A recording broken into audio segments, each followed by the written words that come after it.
I'm Logan Crawford. Here's a look at the latest headlines. Mayhem on the floor of the Republican National Convention. Some protesters apparently got their hands on official credentials and made their way inside Madison Square Garden. At least 5 people are under arrest, but not before complete chaos broke out.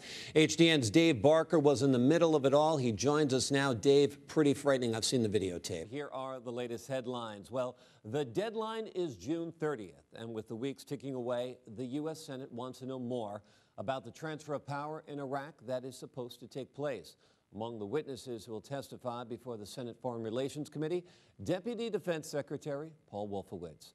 A heroic rescue effort on Mount Rainier ends tragically. The climber injured in a fall was plucked off the mountain by a helicopter, but the 39-year-old died en route to the hospital.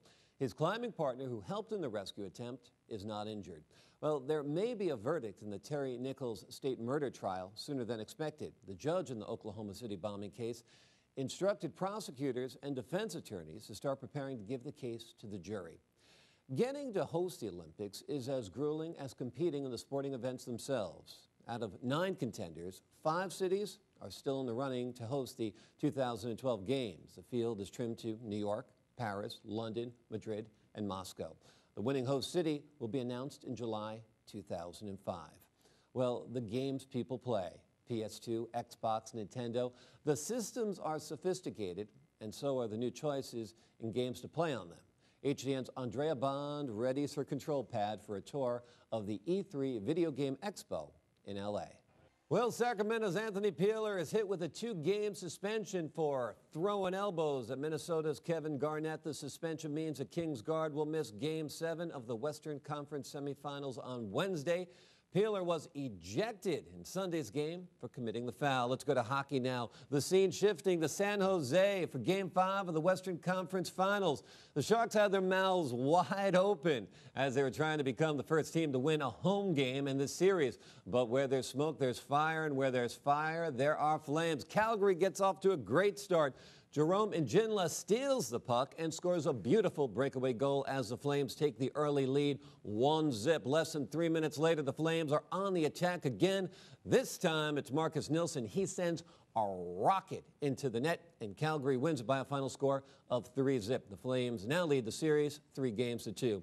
Well, after telling the Denver Broncos he was coming back for one more year, tight end Shannon Sharpe says he is retiring to take a TV job. CBS says the former All-Pro is going to replace Deion Sanders on the NFL Today pregame show. Well, Smarty Jones isn't just winning the big horse races, he's winning the big TV ratings as well. His victory this past Saturday was the most watched Preakness Stakes in 14 years.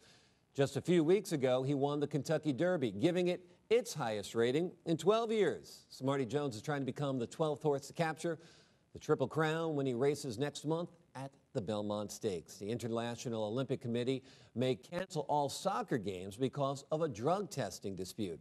FIFA, soccer's governing body, doesn't like the IOC's doping rules and is refusing to sign the anti-doping agreements. Now, the IOC has the same set of rules for all sports and its athletes. If an athlete tests positive, the penalty is an automatic 2-year suspension.